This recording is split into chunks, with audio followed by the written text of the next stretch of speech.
You are listening to Amplify Your Success Podcast, episode 223.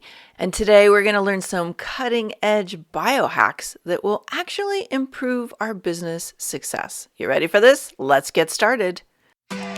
Welcome to the Amplify Your Success Podcast. Get ready to ramp up your revenue, amplify your impact, and make your mark in the world. This is the show for experts, thought leaders, and service professionals who want to shatter their limits and achieve that next level. You're going to find out from other experts and influencers how they made it. Now, let's get amplified. Hello there, inspired entrepreneurs and business leaders. It's your host, Melanie Benson, authority amplifier for expertpreneurs who want to become a highly paid authority in their field. And today, I'm super excited to share this guest with you. I got to know her when we recorded this episode, and since then, we have had so many great collaborations that have surfaced. It's my privilege to bring her extraordinary work to you today. I'm a huge fan of what Angela does because I've personally found that not having the right foundation for my energy and my fuel source to do big things had really impacted my business along the way. And what she teaches is really powerful. So I highly recommend you get a pen and a paper out. You're going to want to take good notes today. Even if you already have good health, there are things we can do to gain an edge in our performance to really take things to the next level and hopefully avoid a lot of problems that surface as we age. So love today's episode so much. And another thing that I truly believe we have to do as business owners is we need a solid foundation to accelerate our authority. Now, authority basically means that you, in the eyes of your potential client, are seen as a credible expert and the go-to person. And if you deliver a service, if you are a coach, you're a consultant, you're a trainer, in any way, shape, or form, you are building a business and generate income based on your expertise. This is so important. As we continue to evolve and grow in the online space, it's really hard to find what you're looking for unless you're standing out in a crowded market. I would love to share my 7-step system with you.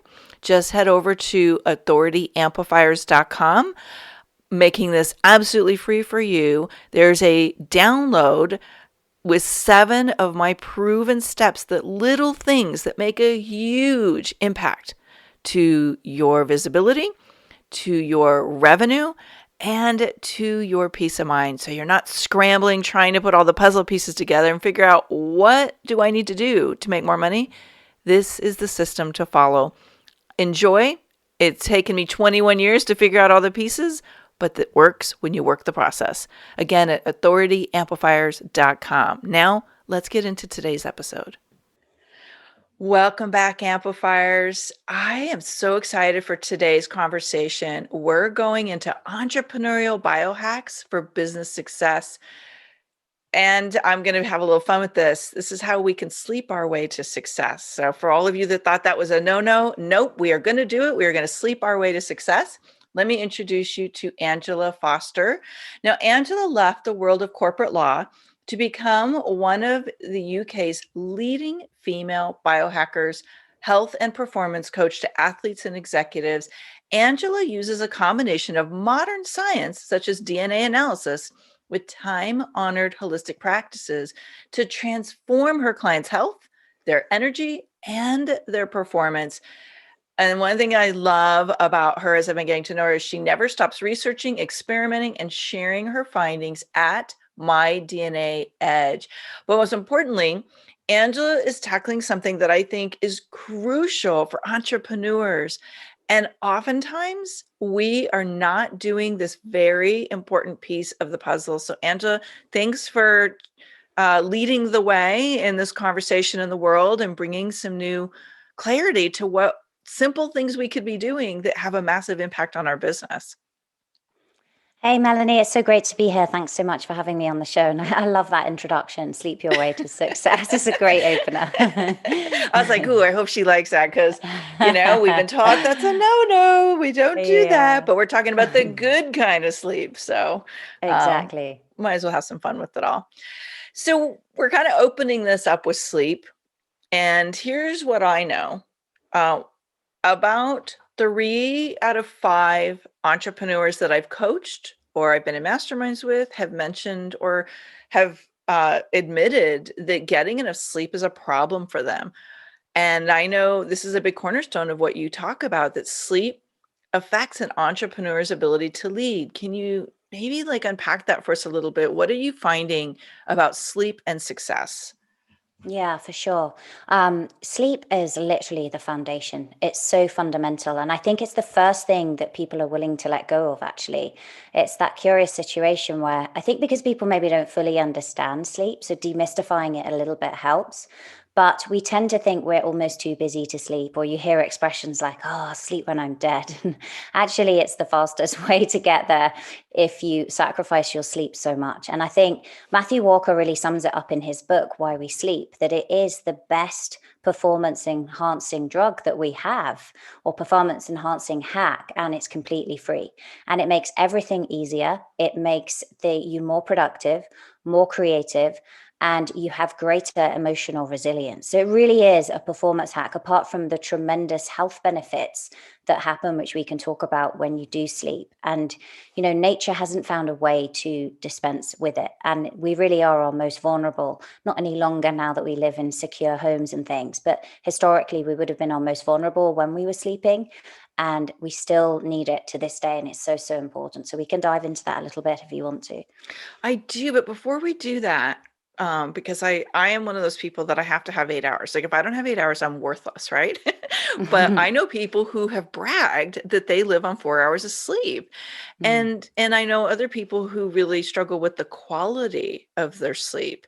So I'm wondering, like, for these people that think they're superhuman and they don't need sleep, are there some signs that they are actually sleep deficient and it's impacting their success and their business?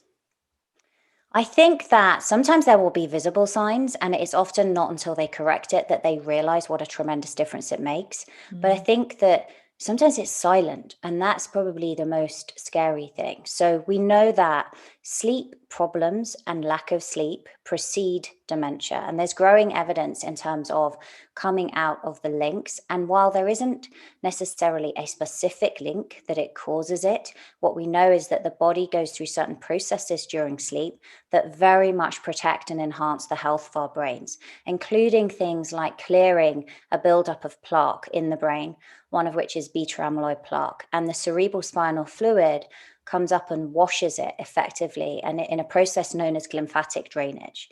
And so I think to feel that your performance is not impaired by lack of sleep is not the case. And maybe people are not understanding what a difference it could make. In actual fact, the chances of you genetically requiring 4 hours or less is so, so tiny. It's so tiny. You're more likely to be struck by lightning than to possess that gene. Is it true that everybody needs kind of 8 or 9 hours of sleep? No, the guidance is somewhere between 7 and 9. And there has been some studies that show that the longest lived people, and there are always studies on either side of the coin, as with anything based around this sort of science, a bit like with nutritional science. But there has been a large study showing that the healthiest people sleep 6.5 hours. I think actually those people are often very healthy when they need less sleep, as opposed to them compromising their sleep. We tend to see as health declines, people actually need more sleep. But as a general rule, most people need somewhere around 7 hours. But the quality is extremely important, as you rightly point out. And I think getting that balance of deep sleep, which naturally declines with age, and also that rapid eye movement sleep, as well as light sleep, is really, really key. Okay, you've got me. You've got me reeled in here. Luckily, I'm one of those people that usually gets good quality sleep, but I know people that don't. So I know this is Yeah. going to be very interesting. You talk about in your work how to get more sleep in less time. Okay, you have to explain that. And how does that work? So really it's about, but generally when people spend time in bed, we're talking about an 8 hour window that you give yourself a sleep opportunity effectively. If you're doing all of the right things and you've really zoned in your diet, you can become very efficient in terms of what we call sleep latency, which is the time that it takes you to fall asleep, in enhancing the quality of the sleep when you are asleep, and then waking up as well.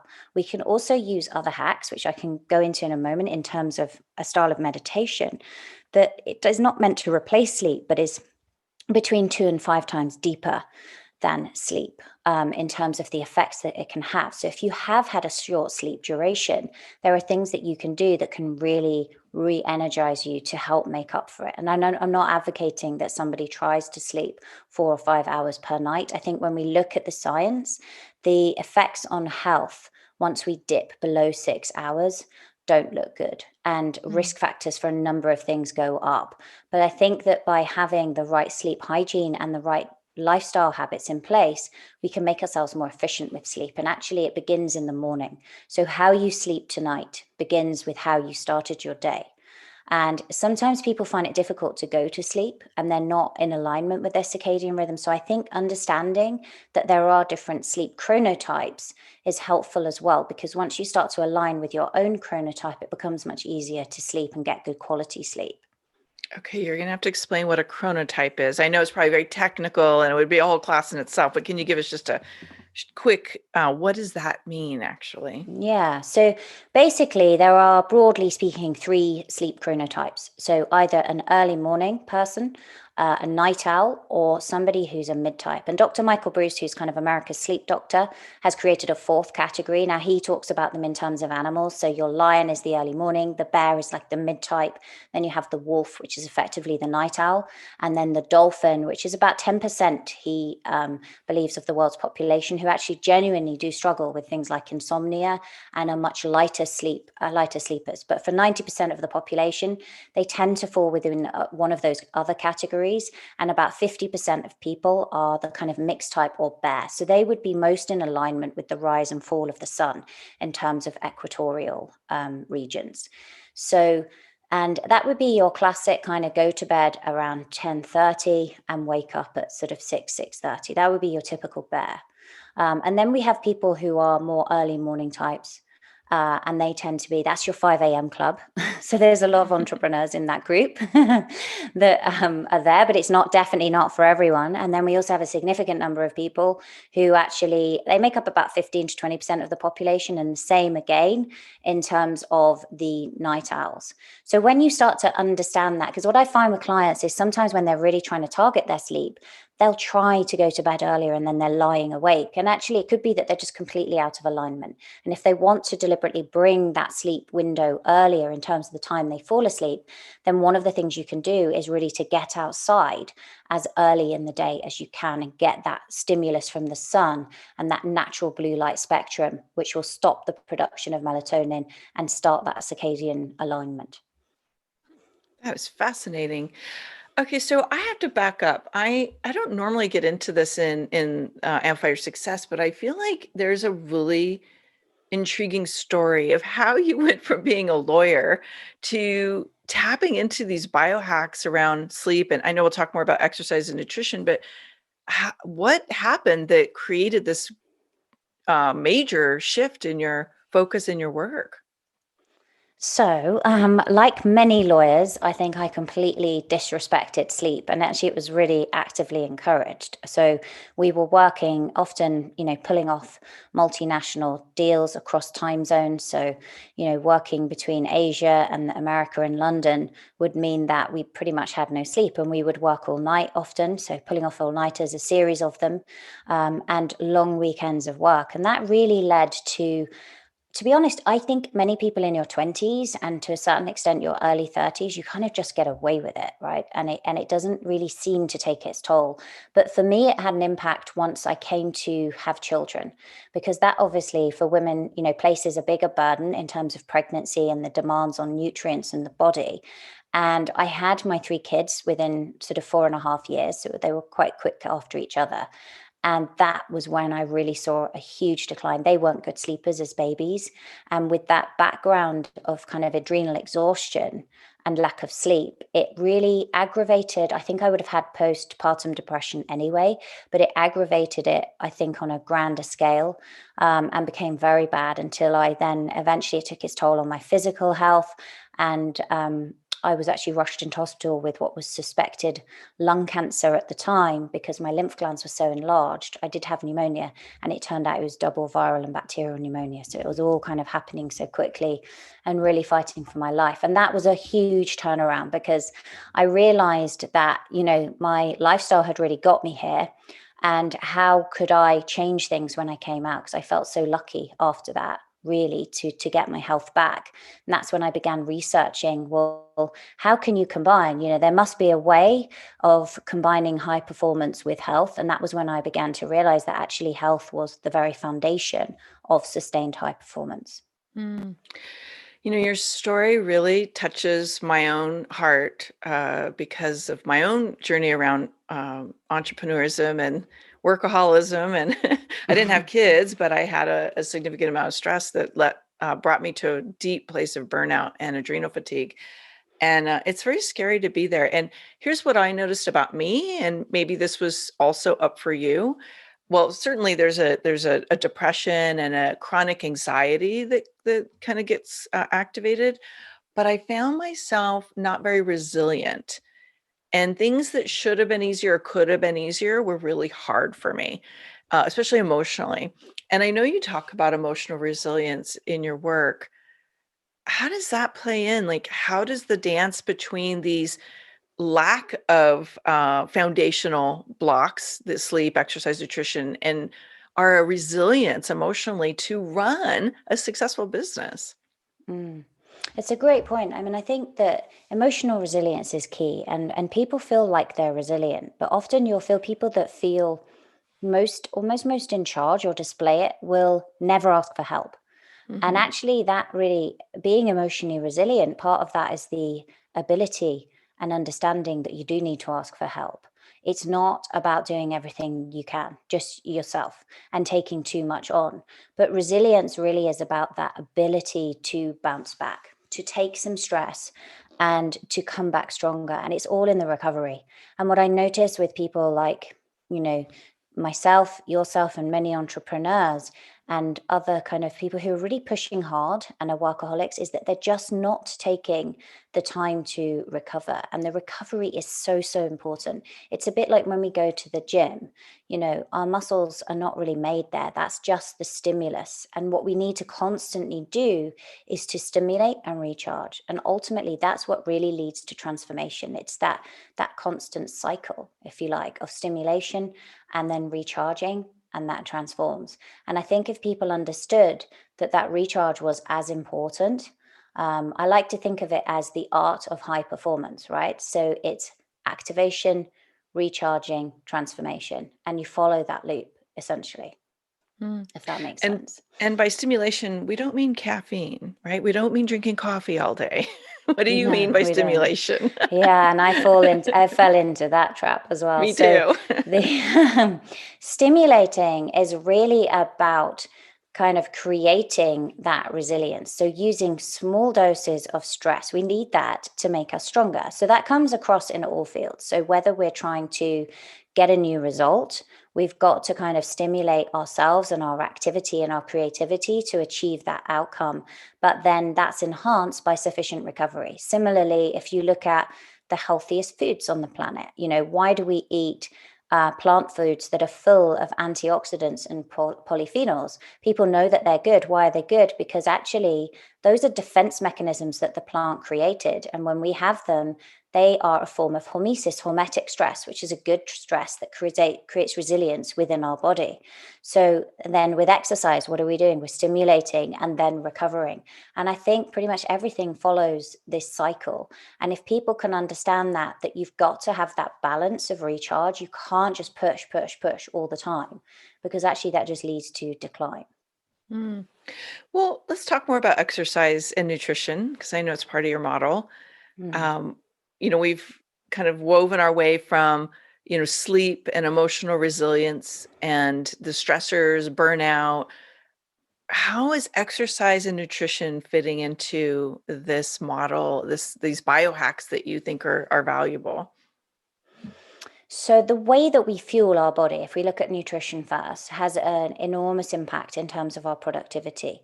So every time that we eat, then cortisol goes up, okay? Because it is a stress in terms of digestion. And we want to try to keep cortisol levels low or at least balanced so that we don't lead to inflammation in the body. We also need to fuel our body in the right way, in a healthy way, and avoid things like pro-inflammatory processed fats, processed sugars, because they too create inflammation within the body. And when we have high levels of inflammation, it predisposes us to chronic disease, but it also leads to problems in the brain as well. So when people talk about brain fog, for example, that can often come as a result of the diet that they're eating. And when they start to pay attention and they remove these processed foods and they have really good levels of protein that help to break down into amino acids, which are the building blocks of everything in the body, with really, really healthy fats, good amounts of antioxidants and fiber, and balanced blood sugar levels. They don't get these ups and downs or highs and lows in energy production. Everything's more stable. So the way that we fuel our bodies makes a huge impact in the way that we function, both mentally and physically. So that's kind of the nutritional component. And then looking at exercise, it's really important to be physically fit. That helps to enhance the production of BDNF, brain derived neurotrophic factor, which helps the formation and connection of neurons in the brain. So it's really, really important as well. But also being physically active and having good lean muscle mass helps to make us more, we have better glucose tolerance and better insulin sensitivity as well, which in turn affects our overall health and our performance. So it's really, really important to have those three things. I talk about four really. It's the nutrition, the exercise, the sleep, and then stress. And stress divides into two. So we've got deliberately stressing. Stress is a good thing in some respects and having this hormesis. And then we've got the balance of offsetting and lowering the stress and recovery. Hmm. So I'm like picturing that this is like a diet almost. It's like a protocol for productivity, right? And Yeah. diets are popular. We've got all kinds of diets. We've got paleo. We've got keto. We've got all of these newfangled things. If we were going to follow a protocol or a diet, I think you call it, what would be the right approach there? So this is where I do tend to dive into people's genetics a little bit. So we each process carbohydrates and fats in a different way. And how much freedom we have in terms of flexibility comes down in part, metabolic flexibility comes down in part down to things like muscle mass, which is really important, but also our genetics and the way we process these compounds. So the ketogenic diet is often associated with high mental function, okay, by giving the brain less carbohydrates and higher fats, and it learning to use ketones, it can give you hours of productivity and mental clarity. And we get similar results when we're fasting as well. And people can feel very energized. Whether or not a strict ketogenic diet is right for you, you do actually need to dive into your genetics and look at your susceptibility or your sensitivities to things like saturated fats and Mm. to understand whether it is an appropriate diet for you. Similarly, in terms of the blood sugar fluctuations that we see, part of this is circadian. So we know that we're going to have a postprandial dip post lunch. That happens because that's part of our circadian rhythm, and there's a small amount of melatonin that is released after lunch. Now you can avoid some of that by actually going outside and taking a walk. Even just standing outside for 5 or 10 minutes will just shut off that melatonin release. A lot of people will try and compensate for it with caffeine. But what I find with many clients is actually by structuring your diet so that you're not having carbohydrates at lunchtime will lead to much less of that dip because you've got a lot more stable blood sugar. So having really good quality protein with healthy fats, so like oily fish, salad, vegetables, soups, things like that, with obviously good levels of protein, can really help to stabilize blood sugar and lead to that renewed productivity in the afternoon.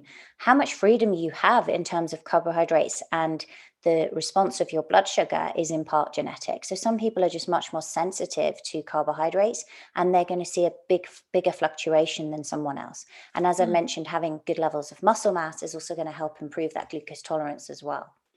There's kind of a lot of puzzle pieces to figure out on your own, especially if you're not an expert in all of this. Yeah.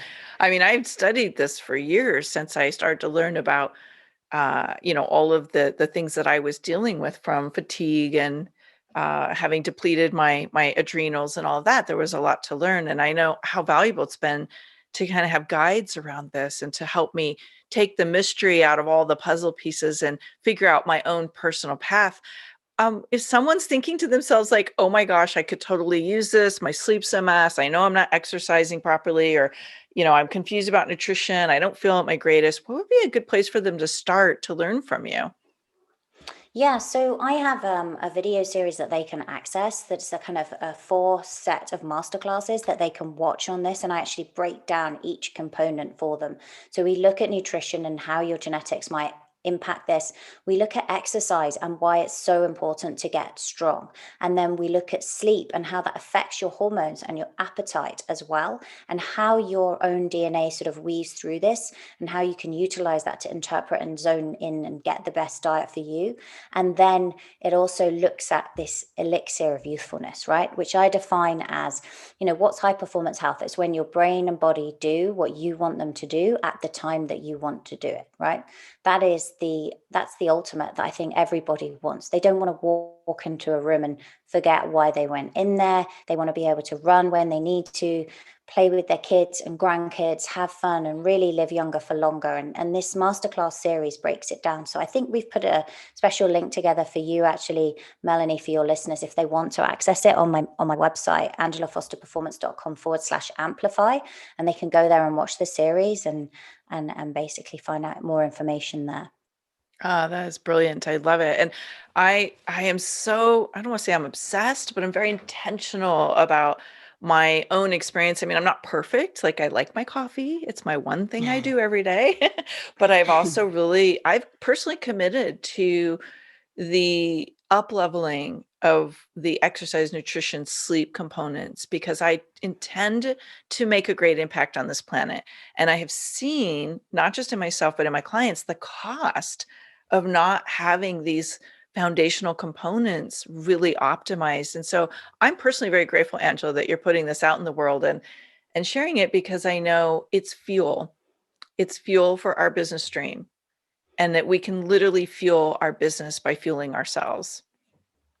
Absolutely. I couldn't sum it up better myself. And I think if you really want to make an impact in the world in that way, it starts with you and taking care of you, because you need a tremendous amount of energy to actually give that. So it's like, well, how can I harness that energy on a continued basis?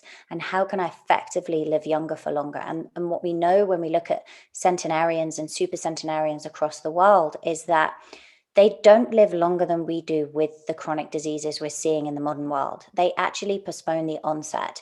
And that really is a preventative strategy and down to your health optimization. I agree. Well, thank you for sharing this resource. I would love to kind of dig a little bit deeper into Angela and the brilliance that you've amassed in your journey. I always like to ask my guests, what was the boldest move you made in your journey to where you are today? The boldest move was leaving law. At the time that I did it, I'd made partner in the law firm. So I'd kind of got to where I wanted to get to. And interestingly, I was actually looking at becoming a judge. And I think the boldest thing I ever did was to step away from that and enter a new world of entrepreneurialism and health. But I'm so glad that I did, because I think it definitely helps me make more of an impact and help enrich other people's lives way more than I ever did as a lawyer. Hmm. Yeah, I could see that. And I think we kind of spend all this time and money investing in a career path that we think is going to be the career path. And when we realize, oh, that's not my path, it does require some courage to take a new path on. So bravo. Mm, What do you think yeah. was your biggest learning? My biggest learning was this element of recovery, the need for it, I still have to remind myself. I'm that kind of person that just feels that they can kind of do anything or do as much as they want to without actually taking a step back. And I think that the biggest learning for me has been understanding that my performance is enhanced when I take time to recover. And it's oh so hard to do, but I think it is so, so important. And it doesn't even have to be, people think of that as taking a vacation, for example. Actually, it's about micro recoveries on a continual basis and understanding that, if you work, for example, you do a great block of work for 90 minutes, going and doing something fun, putting on a good song, dancing, singing, or going and doing a really quick 4-minute Tabata workout, something like that just enables you to recover. And just understanding that and having fun and being able to relax is really key.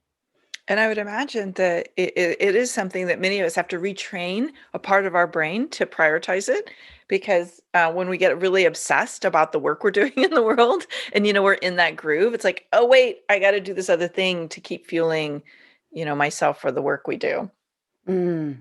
Yeah, it's so true. And I think it is just reminding yourself, but actually setting up your day so that you are doing things like that. I think routine very much equals results. So the more that we can automate things and we just understand that's what we do. Meditation has been a huge performance hack for me. And I never thought I would say that. I was the kind of person that couldn't sit still. And a daily practice when I wake up actually gives me so much more mental clarity and resilience throughout the day. And I think the more that we systemize these things and we know that we do things at certain times, structure creates freedom effectively. And I think people sometimes resist structure because they think that it just becomes too orderly, but actually it gives you a lot more flexibility in the long run. That's one of my mottos. Structure creates freedom. Ah, I love it. So, we're Angela, aligned. we are.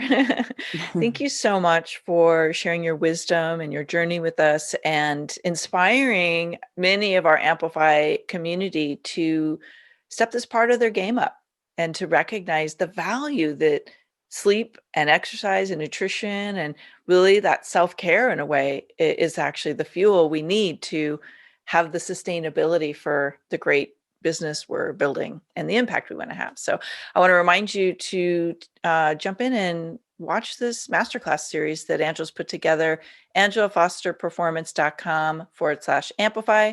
We will link that up in the show notes just to make it easy for you. And remember, join us in the Amplify Your Success community to help really let's create some momentum around this. Let's build up the value and the reinforced habits required to do this. So I'd love to hear you shout out that you're learning from Angela and what you're putting into action, and let's inspire some more of our community to jump in there as well. So thank you, Angela. Thanks so much, Melanie. It's been my absolute pleasure. Thanks for tuning in today, Amplifier. Be sure to join us right now in the Amplify Your Authority community at authorityamplifiers.com, and I'll share my 7 proven tips to be a highly paid expert that stands out in a crowded market. Plus, we're going to keep this conversation going, and I want to hear from you how you're going to amplify your authority and make a greater impact. Before you go, please take a minute to give our show and our guests some love over on your favorite podcasting platform. Subscribe, rate, and review. Leave your full name, and I'll spotlight you and your authority on social media.